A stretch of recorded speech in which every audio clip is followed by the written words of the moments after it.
Bueno, Surfer, el podcast. Volvemos por fin. Lo estabais esperando. Volvemos con los países. ¿Qué tenemos hoy, Sergio? Pues hoy vamos a hablar de Costa de Marfil con nuestro amigo Meloso. Hola Meloso, bienvenido. Todos, muchas gracias. ¿Cómo estás? ¿Qué Me tal estás? encuentro bien, gracias. ¿Y ustedes? Pues muy bien también, gracias. Entonces, Bueno, Me alegro de que estén bien. Vamos. cuéntanos un poco sobre ti. ¿Tú vives en Costa de Marfil? ¿Toda tu vida has vivido allí? Bueno, para los que nunca, digamos, vivieron aquí, Costa de Marfil, diría, es un país magnífico, ¿no? Pero hace falta decir que Costa de Marfil es un país africano, un país situado al oeste de África, con una superficie de 322.463 kilómetros cuadrados y su población está estimada a casi más de 26 millones así. Sois Y muchos. nada más, pero es un país, como ya lo sabéis, yo personalmente voy hablando español con ustedes, pero es un país que ha sido colonizado por Francia, así que es un país francófono, es un país francófono. Pero en Costa de Marfil también, debido a la diplomacia, digamos, a las cooperaciones con países, tuvimos la fortuna de ingresar en nuestro programa académico el idioma español desde tiempos remotos. Gracias a eso, hoy en día, nosotros hablamos español. tú aprendiste en la universidad a hablar español. ¿Qué? Tú aprendiste a hablar español en la universidad, ¿verdad? El español en la universidad, ¿no? Yo, digamos, empecé el español desde la escuela secundaria, que ahí empieza después, digamos, el tercer año en la escuela secundaria, porque durante el primer año en la escuela secundaria aprendemos el inglés y el segundo año el inglés, pero el tercer año empieza el español hasta el año del bachillerato y después del bachillerato depende el quien quiere seguir los Ah, estudios, pues en la especialidad hispánica puede ir a especializarse ahí. Pero yo personalmente estudié, por ejemplo, la literatura española digamos, de la época contemporánea, digamos, durante mis estudios de grados, pero ahora en maestría voy estudiando la traductología hispánica y especialmente en la teoría del polisistema del israelí Tamay Ben-Toar. Por eso, yo personalmente, hoy en día, si queremos comparar Costa de Marfil a la mayoría de los países africanos, vamos a decir que es el primer país con muchos hispanohablantes ahora, excepto Guinea Ecuatorial, que ha sido, digamos, colonizado por España. sí. ¿Y por qué hay ese interés en el idioma español y en España en Costa de Marfil? ¿O en ti? ¿Por qué elegiste estudiar español? Esta es una pregunta muy interesante, pero la mayoría de la gente suele plantearme tal pregunta, pero yo creo que desde mi primer año, digamos, mi primer año de estudio de español, ya tenía algo especial, algo particular por este idioma y me sentía bastante cómodo durante la clase, pero además de eso tuve la fortuna de leer muchas cosas sobre este idioma siendo en francés antes de involucrarme en el idioma español. Primero, antes llamaban este idioma aquí la lengua de Dios, y esto sinceramente desempeñó un gran papel en la elección por la mayoría de la gente, porque, y ustedes ya lo saben, todo el mundo quiere ser bastante cerca de Dios, y por Claro. eso mucha gente han usado, mucha gente ha elegido, digamos, estudiar este idioma. Pero yo personalmente es por pasión, por pasión. Todo lo que hago es por pasión. Qué bueno. Qué bueno. ¿Y Creo. cuál es tu libro favorito en español?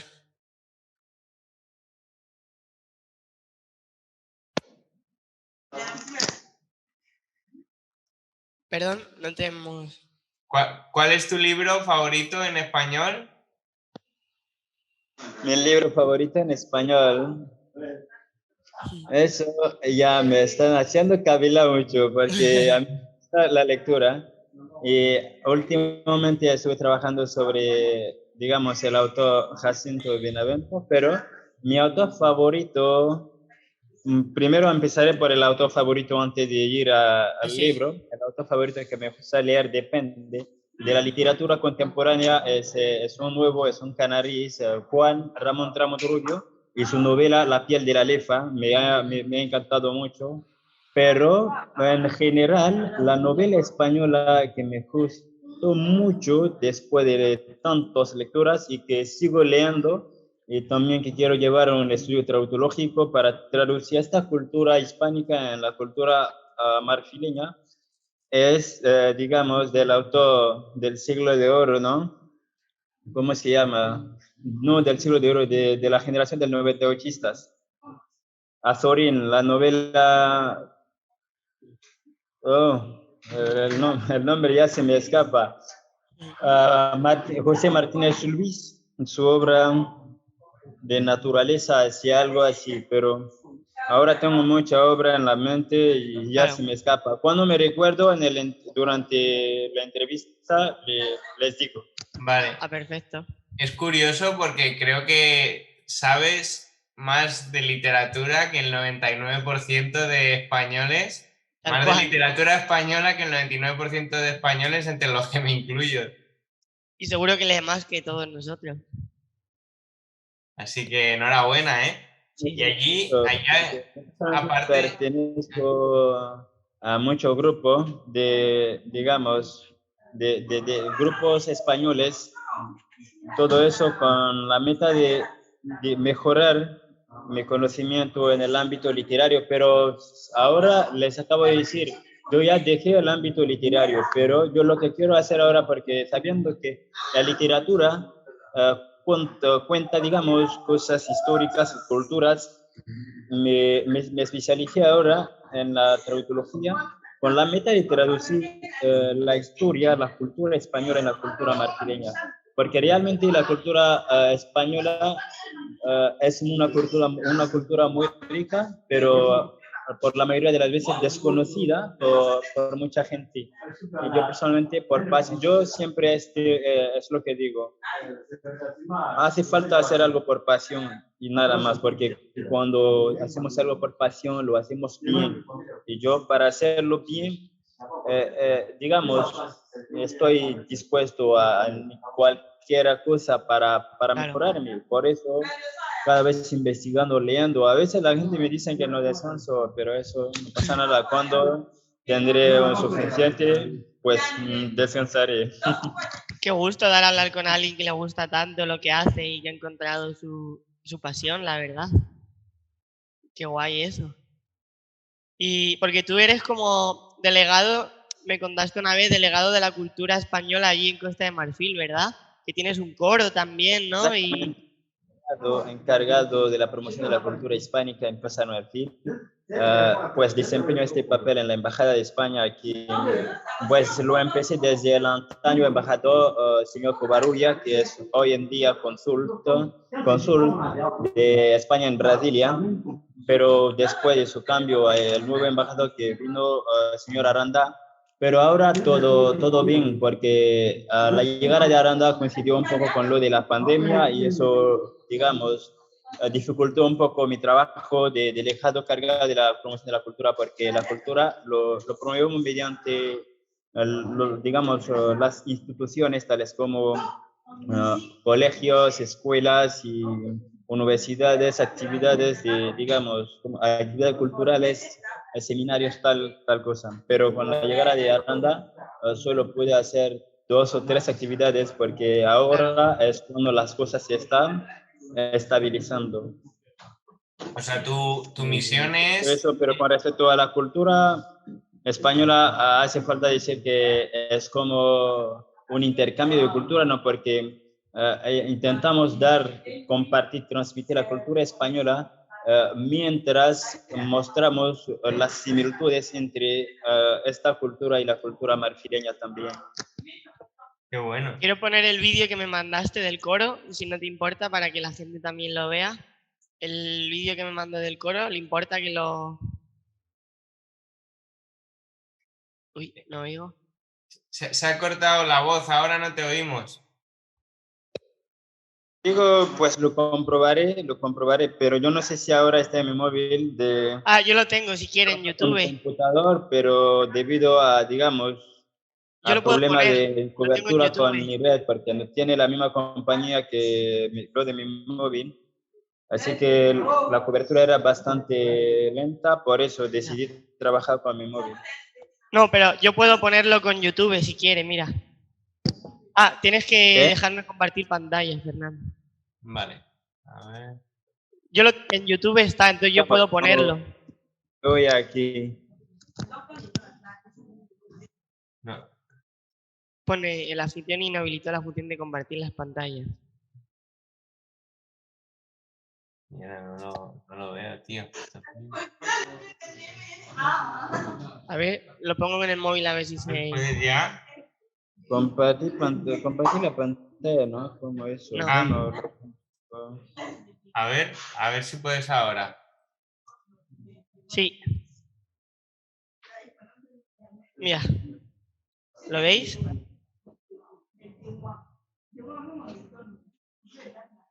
sí, perfecto. Lo que pasa es que no se oye, Sergio. Ah, no se oye. No.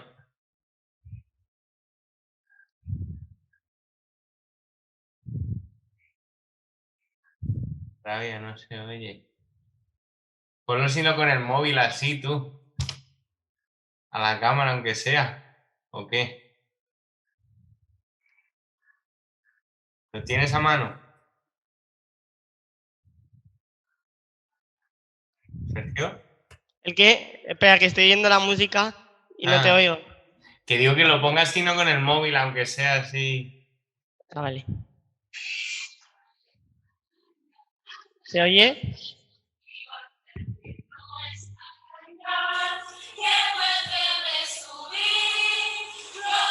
¿Se oye?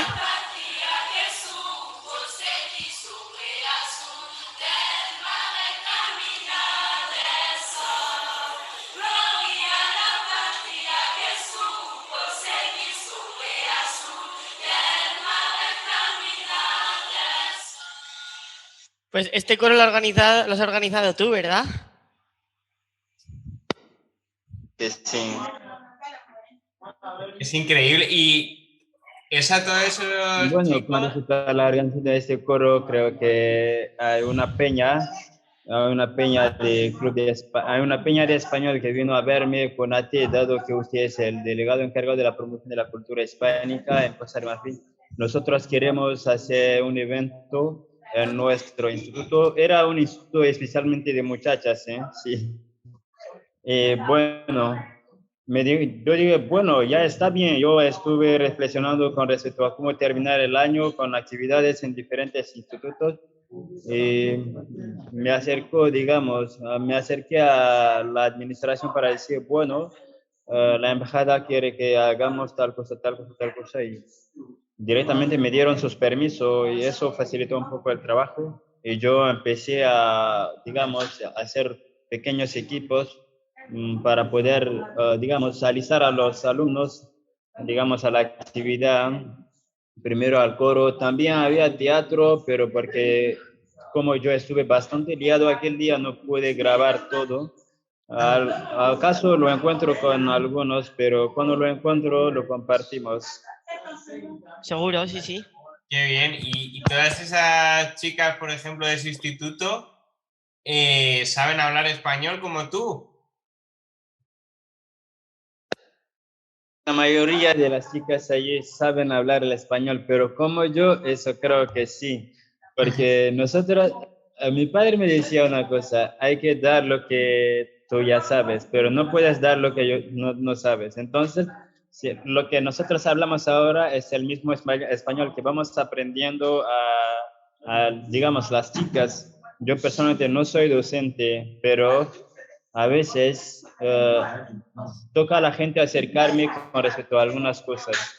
la docencia creo que no es mi habilidad porque no tengo tiempo por eso. Me gusta mucho la investigación. O sea, tu misión es hacer llegar la cultura española allí a Costa de Marfil. Pero claro, la cultura española, solo literatura y cosas así, entre comillas, de estudio, o también cantantes, el fútbol, la comida y esas cosas.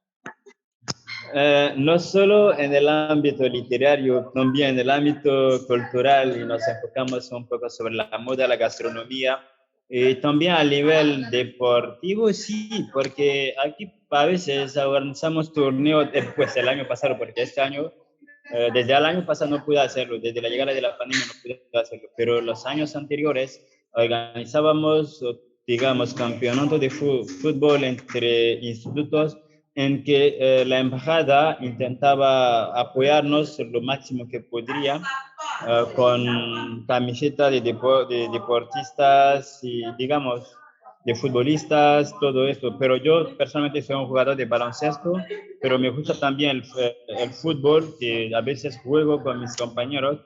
Pero lo más interesante es que, digamos, el fútbol español está, digamos, más conocido aquí en mi país, no solo gracias a Cristiano Ronaldo o Lionel Messi, pero también a jugadores tales como Toni Kroos, Modric de Real Madrid y también jugadores franceses que juegan en España. Pues antes Griezmann hablábamos mucho del Benzema, francés, ¿cómo se llama? El delantero francés Karim Benzema, Benzema, sí. sí. Qué bueno, qué bueno. ¿Y allí cuál es el deporte más típico? El deporte en Costa de Marfil, el que más gente hace. ¿Es el fútbol o otro? Les voy a dejar adivinar esto. Ustedes, ¿cuál puede ser el deporte más típico de Yo, Mm, yo creo que el fútbol, ¿no? Porque allí tenéis buenos jugadores como Drogba, por ejemplo.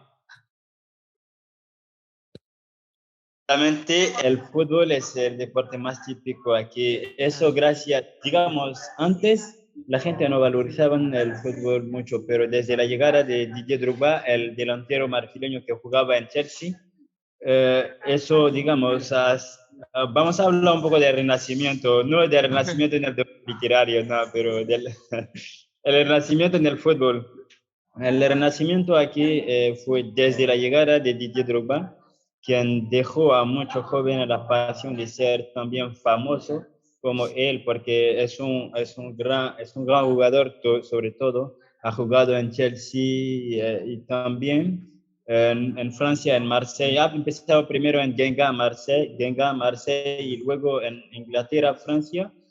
Creo que Barcelona conoce mejor a Drogba DJ que cualquier a otro mundo, ¿no? Porque era un goleador, un verdadero goleador. sí, Sí, sí. era un verdadero crack, la verdad. Joder, pues qué curioso. Y cada vez allí en África tenéis mejores futbolistas. Y una cosa que te quería preguntar, porque oigo que se oyen ahí voces de fondo, claro, allí en tu país tenéis el idioma francés, como nos has contado al principio, o sea, la mayoría de gente habla francés, y luego tenéis otro idioma propio del país, o cuéntame un poco. Muchas gracias por esa pregunta. Hace falta decir que en Costa de Marfil, además del francés, que es el idioma oficial, tenemos también idiomas locales. Contamos con más de 60 idiomas locales. Por ejemplo, yo soy Senufo, hay Malenque, hay Yula, hay Bete, hay Aini, hay Ati. Y eso también digamos, me lleva en un lugar muy interesante porque esta diversidad de idioma también crea lo que llamamos la diversidad gastronómica, porque cada idioma tiene su cultura y cada cultura, cuando hablamos de cultura, ya sabemos que, digamos, las culturas tienen sus cosas, sus hábitos propias a ellas. Y con respecto al idioma, yo hablo el Xinufo es un idioma que se habla, aunque no exista todavía, digamos, una gramática realmente para estos idiomas locales que la gente suele decir dialectos, pero yo no considero dialecto. Es un idioma. Aquí el problema es que, la gente, los docentes o doctores de investigaciones no hay un entendimiento de manera perfecta y están bastante preocupados en trabajar, en llenar sobre su propio bolsillo porque es algo de política, pero los Ya. que están trabajando ahora especialmente sobre digamos, la puesta en marcha de una gramática de estos idiomas locales. Hay organizaciones que hemos creado para poder llevar a cabo esto. Si no, excepto del idioma oficial, el francés, podemos entender que tenemos aquí en Costa de Marfil más de 60 idiomas locales. Y cuando tú traduces libros y cosas españolas, ¿a qué idioma lo traduces? ¿A tu idioma, al silofo ese que has dicho, o al francés, o a qué idioma lo traduces? Hace falta decir que yo personalmente, siendo xenófobo, no existe una gramática, digamos, completa de momento para traducir un documento al xenófobo. Pero en el contexto xenófobo se puede. Pero los documentos que yo voy traduciendo ahora, lo traduzco en francés. Lo traduzco en francés porque el francés tiene una gramática ya completa y para mejor comprensión, digamos, del contexto, del mensaje que quiero transmitir, por ejemplo. Tuve la fortuna de traducir un fragmento, digamos, de Don Hidalgo, ¿De Don Quijote? pequeño fragmento digamos, era durante un seminario, digamos, el seminario de bienvenida al nuevo embajador para transmitir lo humanismo que había en España antes. Y creo que ha sido muy interesante porque la gente ha entendido el mensaje, era en francés. Pero sí tengo que traducir, por ejemplo, ahora, como por ejemplo, el libro de Jacinto Benavente, lo traduciera acaso en español, pero con un mestizaje idiomático, con un poco de todos los idiomas. Ajá, pero claro, entonces, cuando dices que hay muchos idiomas, entre esos idiomas dentro de Costa de Marfil, una persona que hable uno no se entiende con otro que hable otro, o sea, no tienen parecidos entre sí. O sea, no hay un idioma común entre... Digamos, de la muchedumbre de idiomas que existe aquí, hay un idioma, de toda forma, hay un idioma que siempre va dominando. Ajá. Eso, bueno, es el idioma de los malenque, pero que llamamos Yula. El término Yula nació, que quiere decir realmente comerciante, pero lo atribuyeron a los malenque porque son quienes se encargaban mucho de este ámbito, el mercado, a ellos les gustaban el mercado, las tiendas y todo eso, por eso se les llaman Tiura. Y este idioma que es el Tiura, por ejemplo, yo estoy trabajando sobre la redacción de los pronombres en ese idioma, por ejemplo, el yo, ne. Entonces hay mucha cosa que estamos haciendo, pero este idioma se entiende mucho por casi la mayoría de los ciudadanos de nuestro país. También, además del Yula, hay también el Baule, que es el segundo idioma más dominante, digamos, de los idiomas locales. Estos dos idiomas son los dos idiomas más dominantes.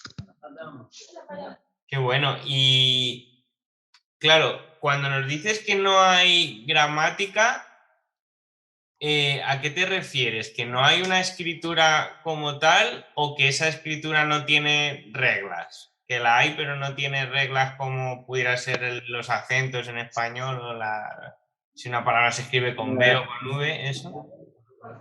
Yo creo que hablando de la existencia de una gramática, ya sabemos que todos los idiomas tienen una gramática de manera invisible, pero no existe una escritura realmente, digamos, una escritura realmente que enmarca este ámbito para decir, bueno, cuando es así, es así, es así. Por ejemplo, en la gramática española, yo voy a tomar el caso de la concordancia de los tiempos. Nos dice que cuando el verbo de la principal está en presente de indicativo, directamente el verbo de la subordinada tiene que ponerse en subjuntivo presente.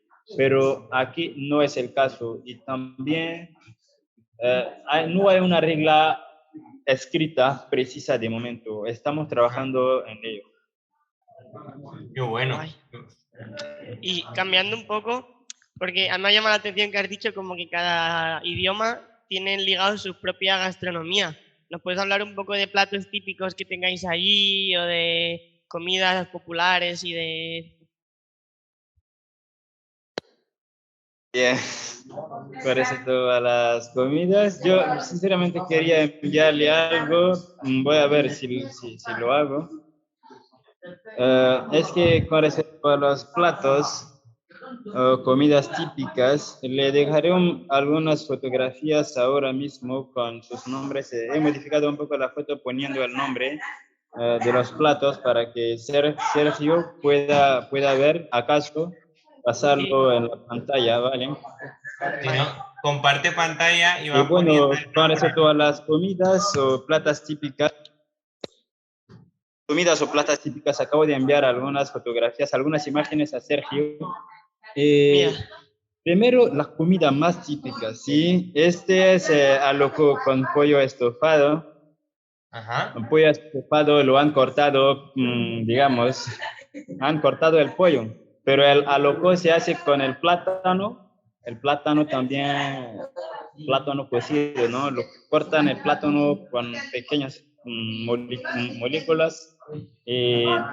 Es muy interesante, lo hacen, ponen un poco de sal, lo hacen con aceite.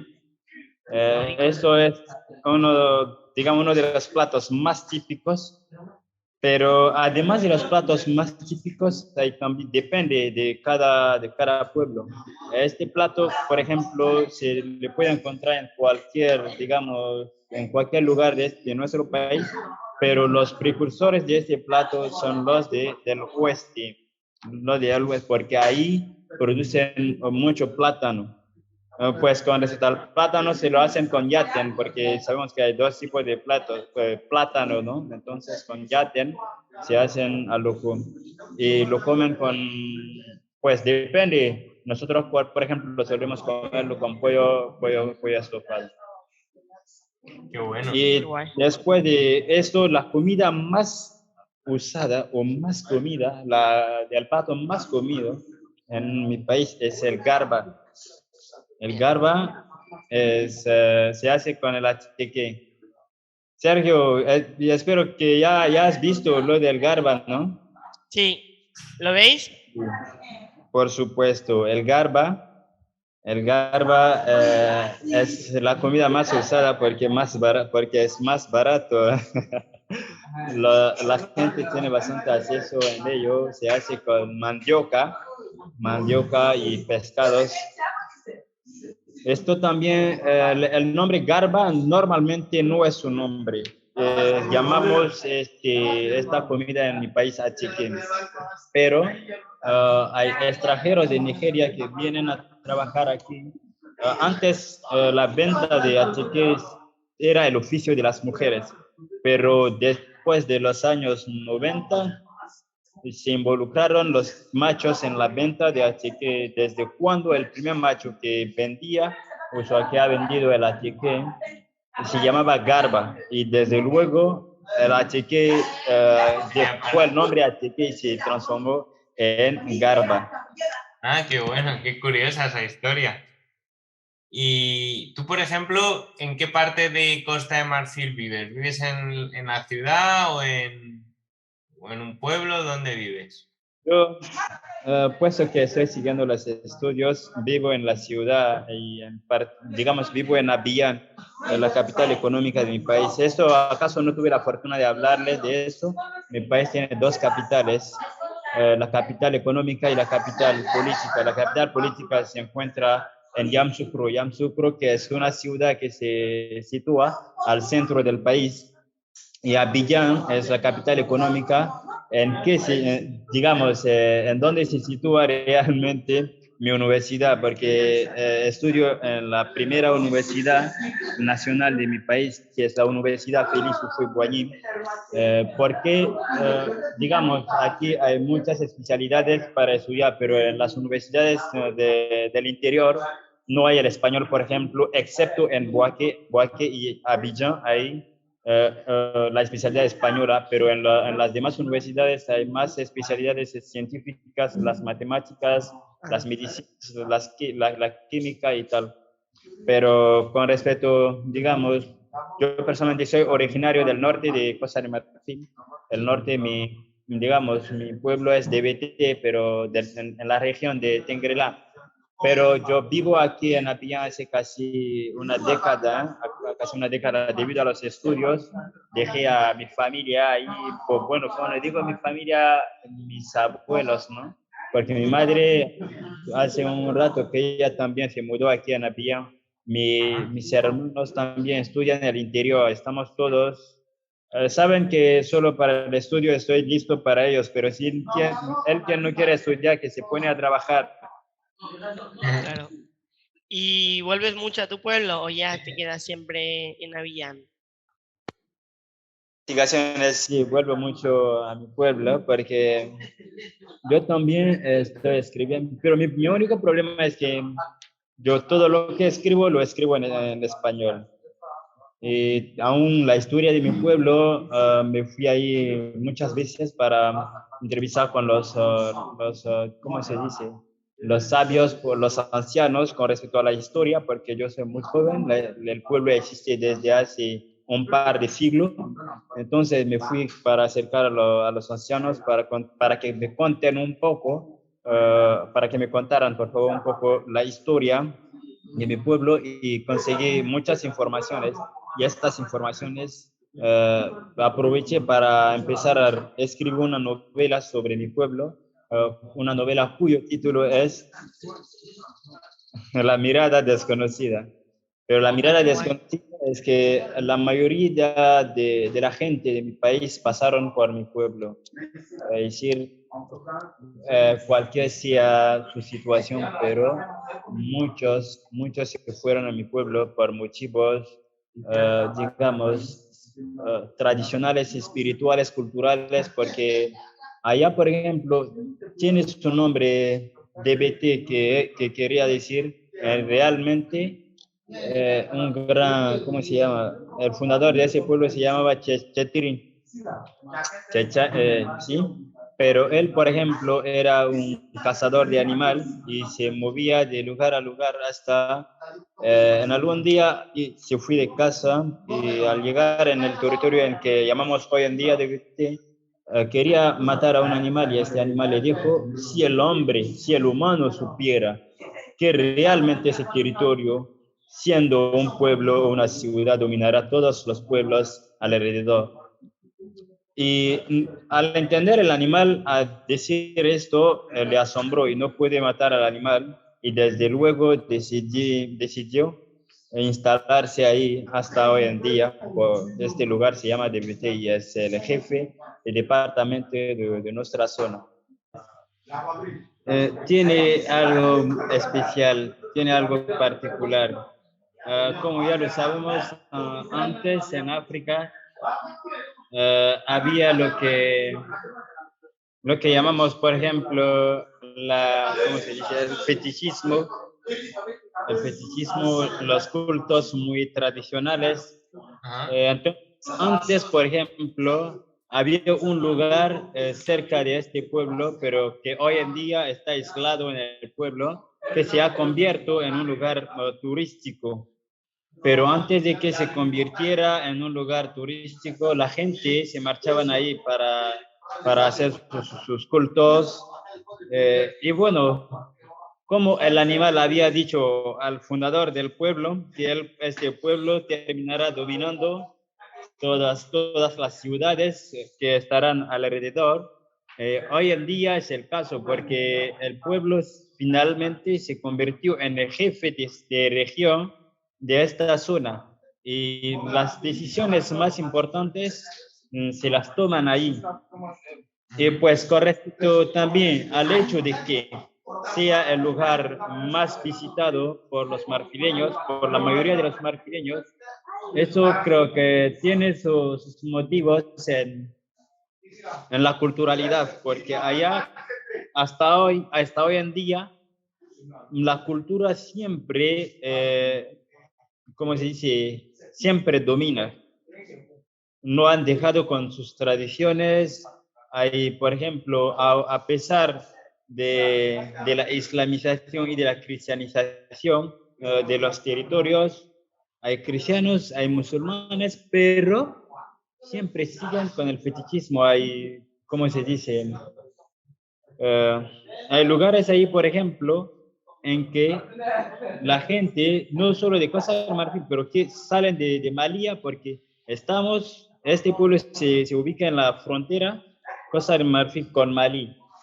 Ajá. Y es un lugar estratégico, hay un río ahí, ahí también la pesca predomina mucho y además de la pesca hay carne, mucha cosa, por eso la gente se van por allá muchas veces. Y también con respecto pues a la curación de enfermedades más típicas, mucha gente se marchan ahí. ¿Acaso sea por eso? A mi parecer, porque la mayoría de la gente que se marchan ahí, ¿acaso van para curar una enfermedad que no saben dónde ha venido?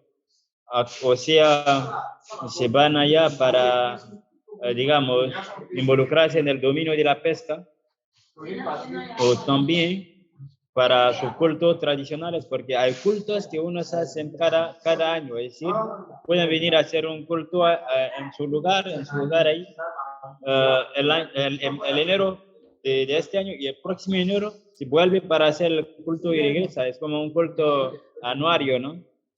Sí. Eso son digamos, las razones que yo conozco, pero además de eso, creo que conseguiré otras informaciones porque me fui ahí para encontrar a un anciano que estaba de viaje.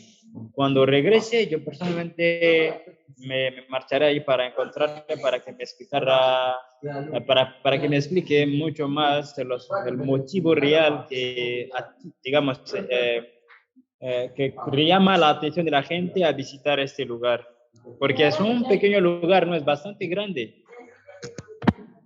¿Cuánta gente hay en ese pueblo?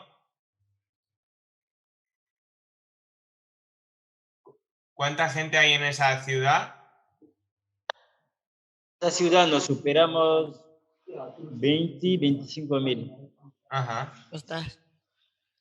¿Y la gente allí entonces va y reza o qué hace cuando llega allí?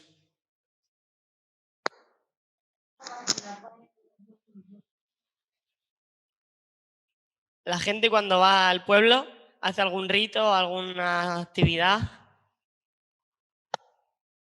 Cuando la gente viene, pues van ahí, cada uno tiene su motivo. Cada uno tiene su motivo. Yo personalmente cuando me voy ahí es para visitar a la familia, para ver cómo están, pasar un poco de tiempo con ellos, estar en contacto con la naturaleza, ir al río, pues pasear en el pueblo. Pero la mayoría de la gente que no son nativos de ahí, cuando se marchan ahí, incluso algunos nativos también, van por rituales y rezan. También hay, digamos, actividades culturales muy ricas digamos, empiezan, que coinciden con el periodo de Pascua. Entonces, ya hay mucha gente que se marcha ahí en este momento para celebrar esas actividades como bailes tradicionales que llamamos Baradundum, salida de generación, es decir, cada generación pueden salir, pasear, ir en los pueblos vecinos, saludar.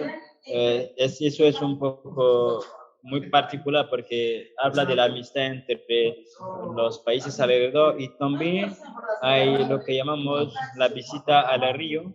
Todo el mundo va al río, pues a mí personalmente no me gusta duchar así, pero la piscina o el mar, sí, en la playa, me gusta ir allá mucho, pero en nuestra zona no hay playa, hay río, pero en donde estoy ahora, en Abiyán, por ejemplo, hay playa cada fin de semana. Por ejemplo, a mí me gusta moverme para ir a la playa y pasar fines de semanas ahí mejor, ¿no? Pero allá, como lo acabo de decir ya, mucha gente van para sus asuntos propios, o sea, rituales, celebración de fiestas culturales, Claro. también sacrificios, etcétera, muchas cosas. Pero entonces, ¿Sacrificios? ¿Qué sacrifican? ¿Animales o...? Ahí es lo de la oveja para los ancestros.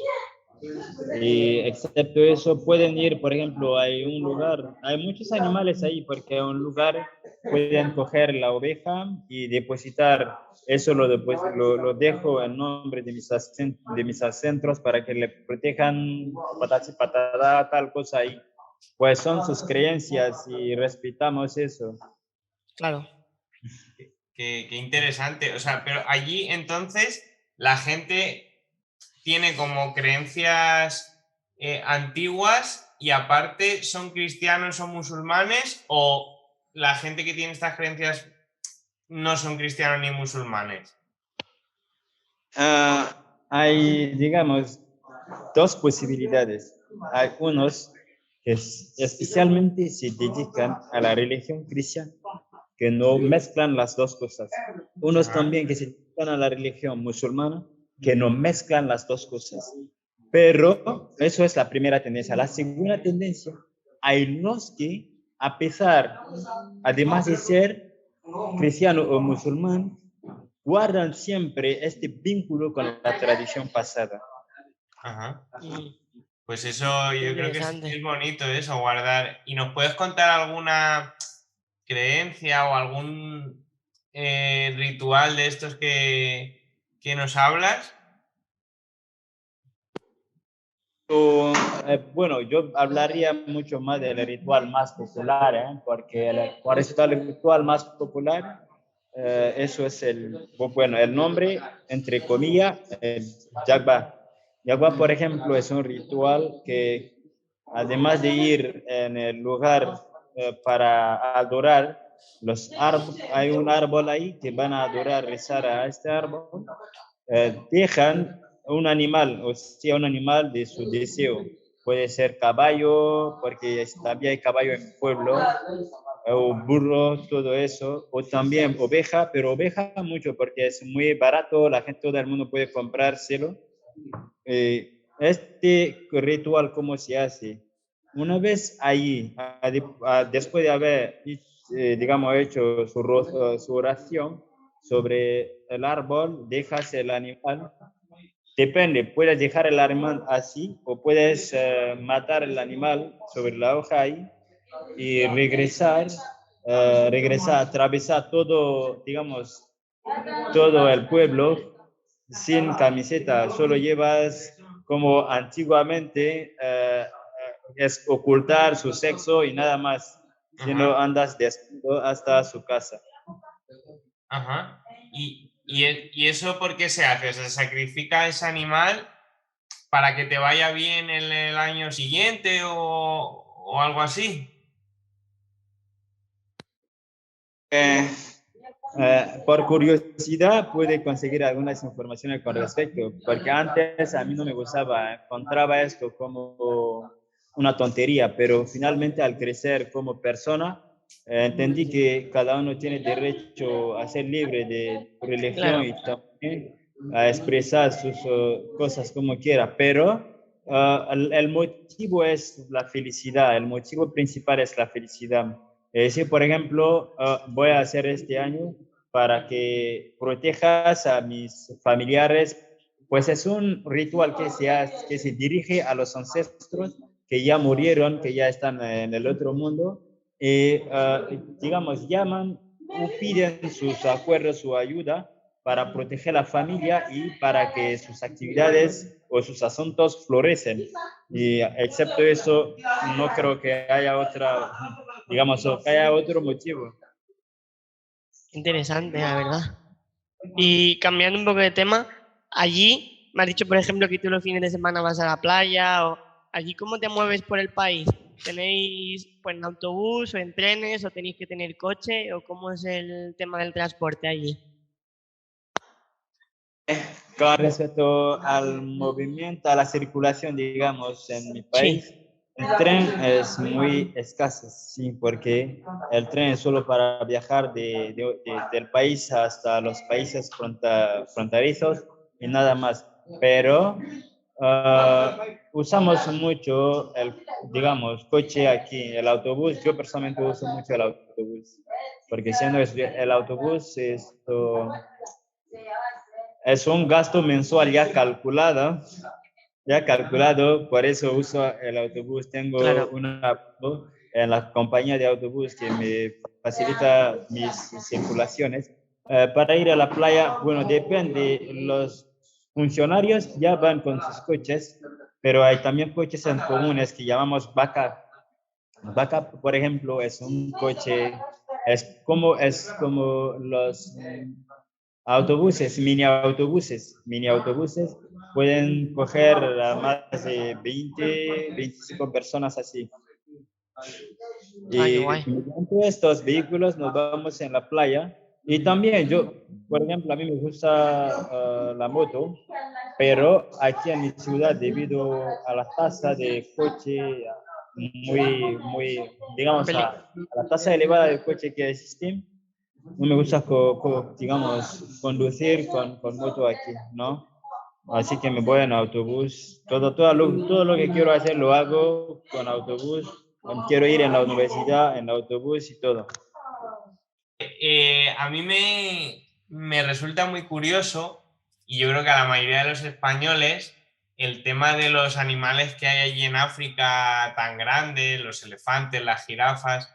Entonces yo te quería preguntar, porque además Costa de Marfil, creo que por el nombre y porque siempre se le representa con elefantes y eso, hay muchos elefantes allí. ¿Es habitual ver un elefante? Ya, pues diría que usted tiene el vistazo, porque antes no se podría dar el nombre así. Se basaron sobre algunas características de la zona para dar el nombre Costa de Marfil, porque antes los colonizadores franceses, cuando venían aquí en Costa de Marfil, tenían un asunto propio antes de tener, digamos, en la mente la idea de colonizar este territorio, venían especialmente por el marfil. El marfil, ¿conocéis lo que es el marfil? Sí, un material, ¿no? Muy Eh, blanco. bueno, Pero es del esperen un cuerno. rato. Voy a ver si tengo una fotografía del marfil aquí. Les voy a enviar. Yo tenía entendido que el marfil es como el cuerno, ¿no? Del elefante. Y claro, el marfil es la cosa del elefante, el cuerno del elefante. Y Claro. este era pues una cosa, creo que forma parte de los productos más importantes ahora del planeta, ¿no? Por eso venían antes, de esto viene el nombre. Pero además del elefante, hay muchos elefantes aquí, esto sin duda. A veces protegemos mucho, pero no podemos proteger a todo. A veces otros elefantes se escapan. Hay algunos ciudadanos, digamos, aldeanos que matan y bueno, comen también, pero en las zonas en que encontramos muchos animales y diversos animales, hay en la zona del oeste, la zona de oeste encontramos muchos elefantes ahí y este encontramos muchos elefantes ahí, pero la zona del norte encontramos las jirafas, ovejas, muchas cosas, otras cosas, pero los mejores animales se encuentran en oeste y este del país, pero en sur, por ejemplo, al sur, allá, por ejemplo, hay muchos árboles y dado la comida, por ejemplo, en esta zona, los animales son muy visibles y también en el norte hay caballos, también hay caballos ahí, aunque no sean mucho, pero el caballo. El animal más dominante en nuestro país es elefante, como el nombre ya del país lo dice. Y es peligroso. Si te encuentras con un elefante por la calle, puede ser peligroso. O sea, por la calle o por una ciudad, un campo. Hola. Hola. Ah, señor. Hola, ¿qué tal estás? Mira, mía, ¿Cómo te llamas? Fátima. Ah, Un placer, Fátima. ¿Eres amiga de Meloso? ¿Qué tal? Muy muy bien. bien. Tú también sabes hablar muy bien español, ¿eh?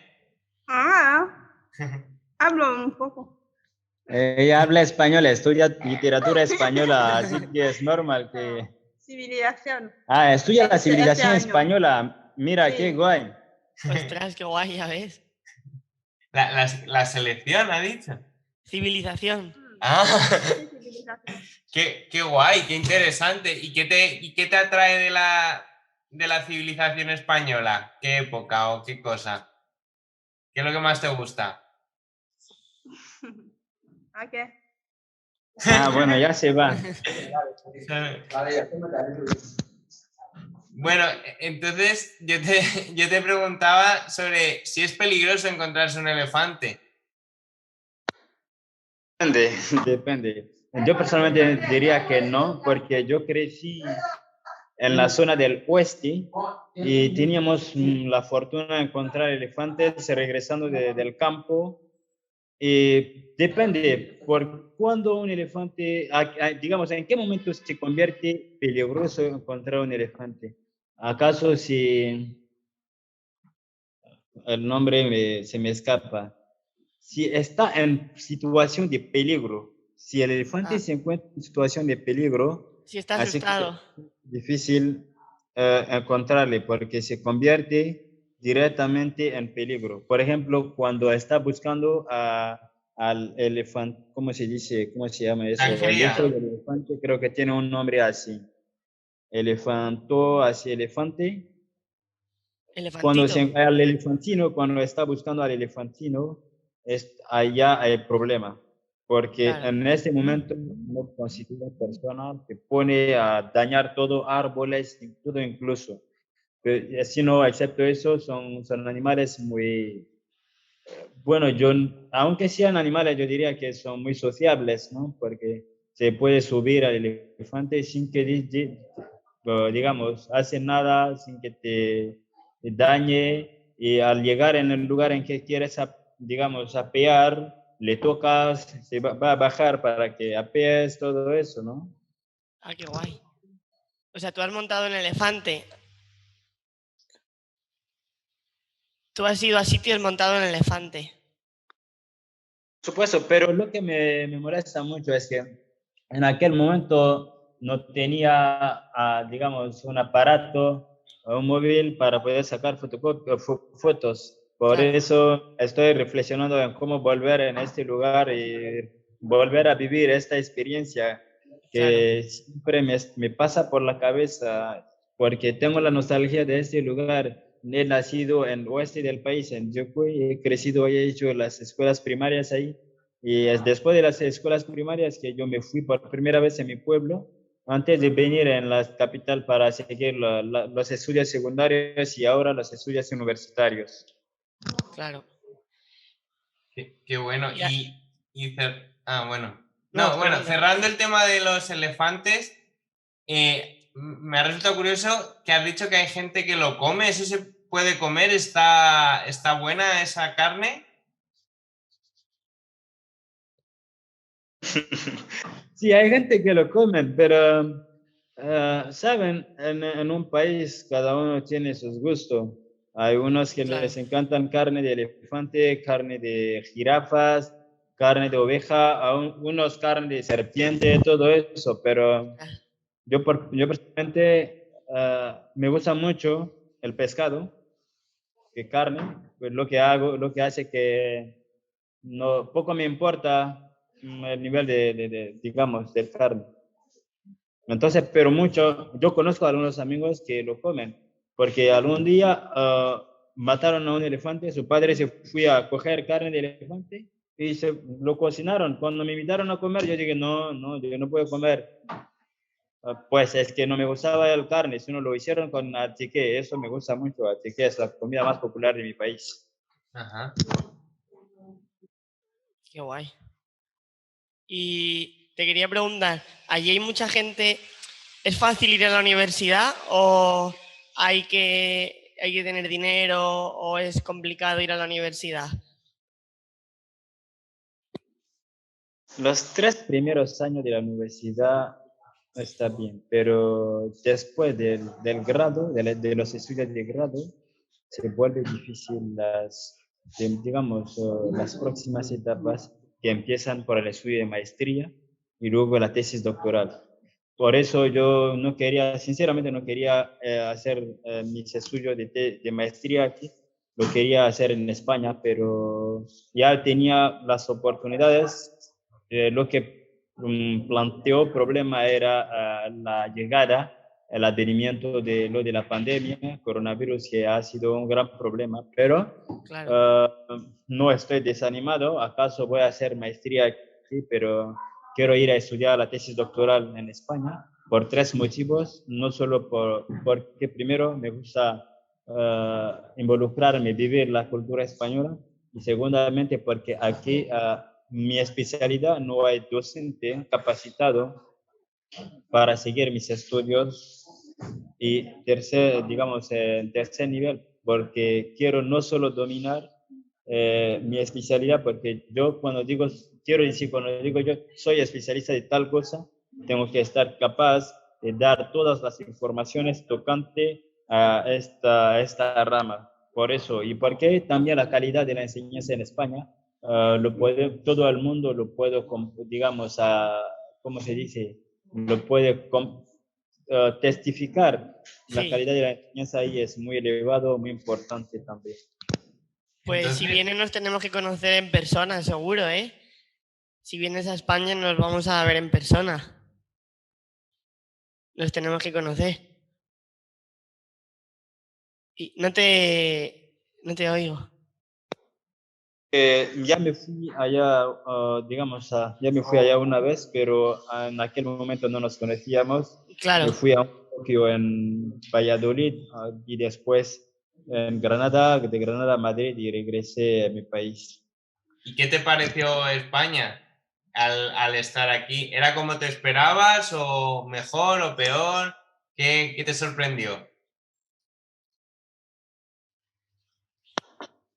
Al contrario, la sociedad española a mí personalmente me ha gustado mucho, aunque yo no tenía ningún título yendo ahí para decir que me esperen o no, pero la acogida ha sido fantástica, porque en el seminario en que me fui, al llegar la acogida súper bien, el hotel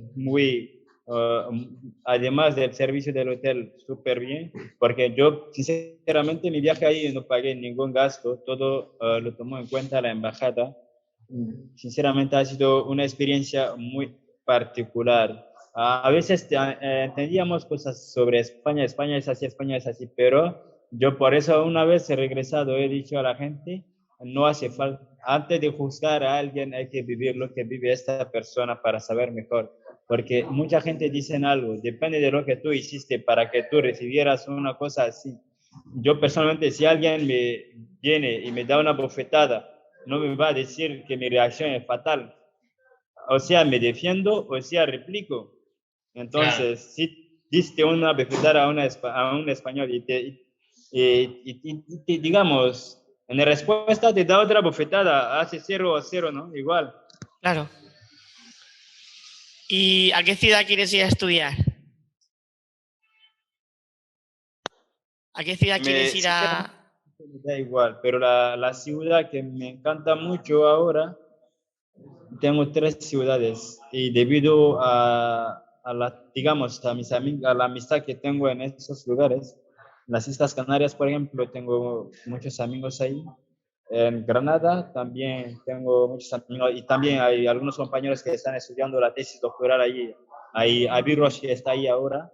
a Enoch que está ahí, y pues José, él es ya español, pero estuvimos juntos la semana, digamos el mes pasado, durante el coloquio que tuvo lugar aquí, el coloquio internacional hispanoafricano de lingüística, literatura, traducción, civilización y traducción. Estuve con algunos amigos españoles que hicieron el desplazamiento para venir a presenciar y también aprender. José él acaba de conseguir su tesis doctoral, así que un nuevo doctor.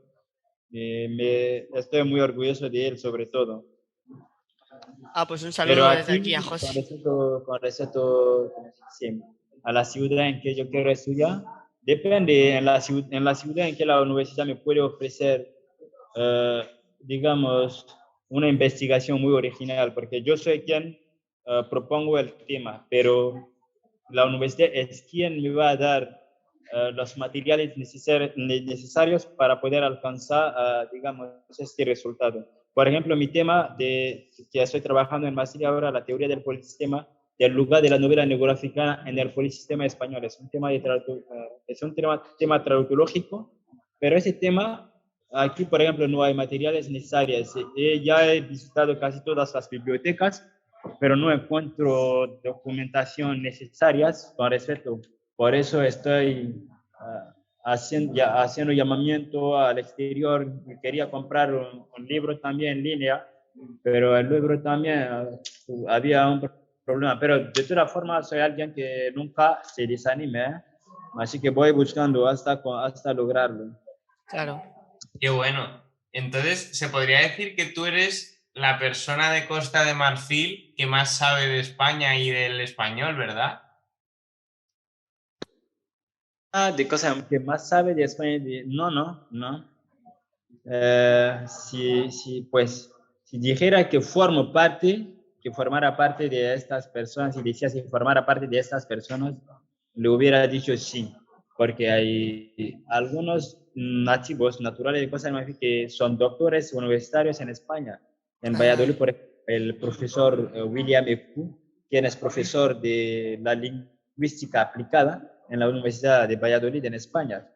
Y Ajá. también hay otros doctores aquí que viajan mucho a España, tales como doctor Jean-Louis Bidromé, profesor Yao Kofi, profesor Yao Asen. Hay muchos, pero en el ámbito de los estudiantes, de la vida estudiantil, yo diría que sí. Yo diría Ostras. que al grado de estudiantes, soy el estudiante más metido en el mundo hispánico en mi país. Excepto eso, por eso los doctores a ellos les gustan colaborar conmigo, siempre hablamos. Cuando hay un Claro. asunto me dicen, pues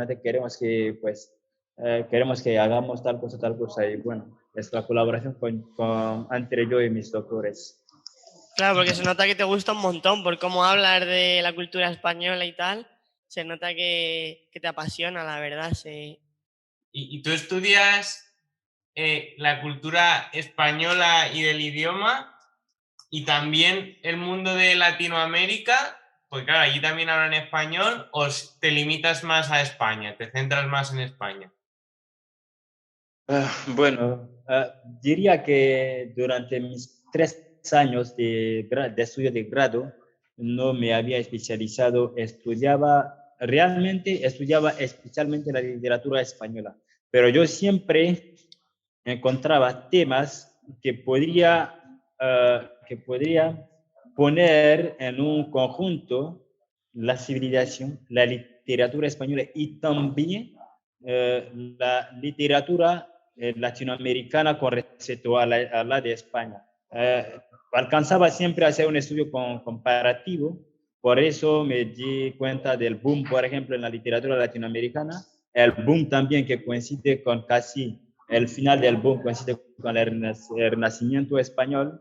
Hay muchas cosas. La literatura latinoamericana es mucho más grande o por no desarrollado, pero la literatura española yo lo encuentro personalmente muy rica, porque el quien sabe más de la literatura española normalmente tiene que saber mucho del mundo.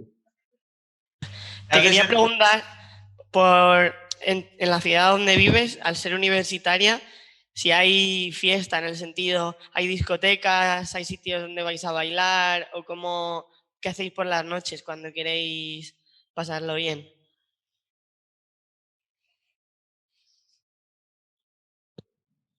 Respecto a la universidad en que estoy, discotecas, pues diría sí y no, porque la universidad sufrió mucho cambio debido a las últimas crisis sociopolíticas. La gente destrozaron, como ya lo saben, en África, cuando haya problema con los políticos, en vez de dirigirnos a los políticos, hay un conjunto de jóvenes inconscientes que se dirigen solo a las infraestructuras. Entonces la universidad sufrió algunos daños que todavía no han podido arreglar, pero hace un par de meses que han empezado a reanudar con los trabajos de rehabilitación de algunos edificios, de algunos lugares, digamos como lo de discoteca.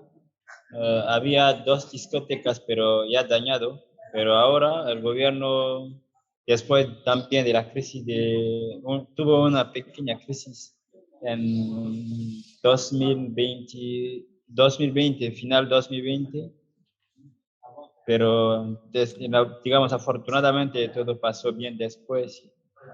Si ¿Qué no pasó? corresponde a las discotecas, yo la salida suelo hacerlo con compañeros, nos vamos a discoteca fuera de la universidad porque la universidad no tiene materiales necesarios para que nosotros, por ejemplo, estemos bastante cómodos. Por eso la mayoría de la gente quieren dejar la universidad, porque estar en la universidad significa conseguir al menos los materiales necesarios para llevar a cabo no solo, digamos, los estudios, pero también la integración social, digamos, del estudiante.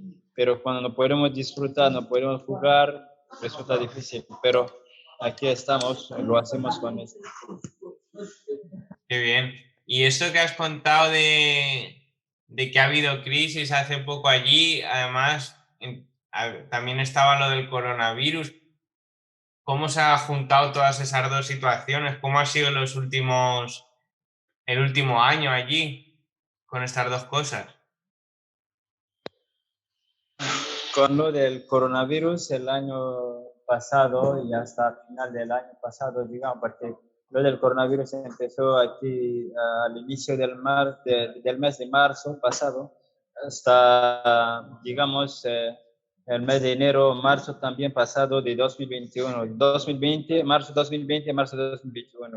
Las cosas eran bastante difíciles porque deberíamos hacer las clases en línea.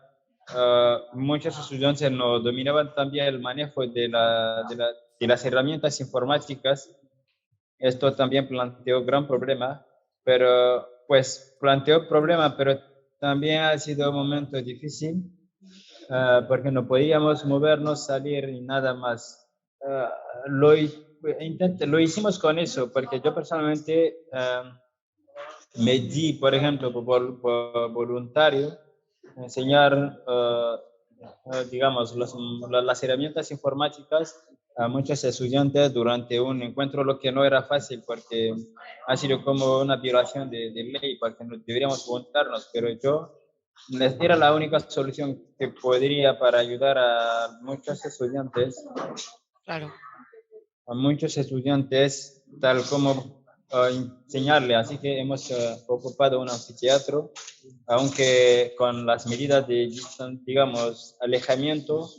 Sí. Expliqué el uso del material porque aquí hacíamos las clases con digamos, la aplicación Microsoft Teams.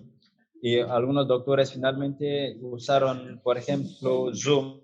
Por eso yo tengo en mi móvil como en mi computador todas las aplicaciones, Zoom, Microsoft Teams, también Google Zoom, todo. Creo que no ha sido fácil en ninguna parte del mundo, pero Sí. lo hemos aguantado y lo hemos superado. Sí, yo creo que al final ha sido un poco parecido aquí en las universidades y eso igual. Y bueno, lamentablemente tenemos que ir cerrando esto. La verdad que ha estado súper interesante, daba incluso para una segunda parte, ¿o no? Sí, esperemos que podamos hacer una segunda parte pronto, ¿no? Si tú no tienes ningún problema. Porque nos han quedado muchos temas por hablar. Solamente estoy disponible cuando pueda, sobre todo, y Claro. sobre todo debido puesto, digamos, visto la amistad que yo voy vinculado con Sergio desde mucho tiempo, así Sí, casi 2, 3 años ahora, seguimos hablando mediante las redes sociales. eso es. Francamente, a pesar de la distancia, le encuentro muy humanista, muy abierta, muy simpático, muy simpática como persona. Y creo que para ti estaré dispuesto a hacer cualquier cosa que necesites, sobre todo. Si puedo, hay muchos temas que podemos discutir. Eso depende del futuro. Creo que depende también de sus programas e incluso el mío. Claro. Bueno, pues muchísimas gracias, nos lo hemos pasado súper bien y para mí ha sido súper interesante. Y cuando vengas a España, avísanos que tienes casa si quieres. O sea, si quieres venir, pues te acogemos, te enseñamos sitios y todo lo que necesites. Sinceramente me alegrará mucho. Muchísimas gracias, no solo por la confianza, pero por la consideración y por la oportunidad que ustedes me acaban de dar de expresarme con respecto a mi país. Muchas gracias. Gracias a ti. Sinceramente, lo he pasado súper bien, súper bien. Muchas gracias. Sois gente muy genial. Y Gracias. yo no sé, ¿acaso yo tengo la fortuna? Todos los españoles que conocen son súper guay.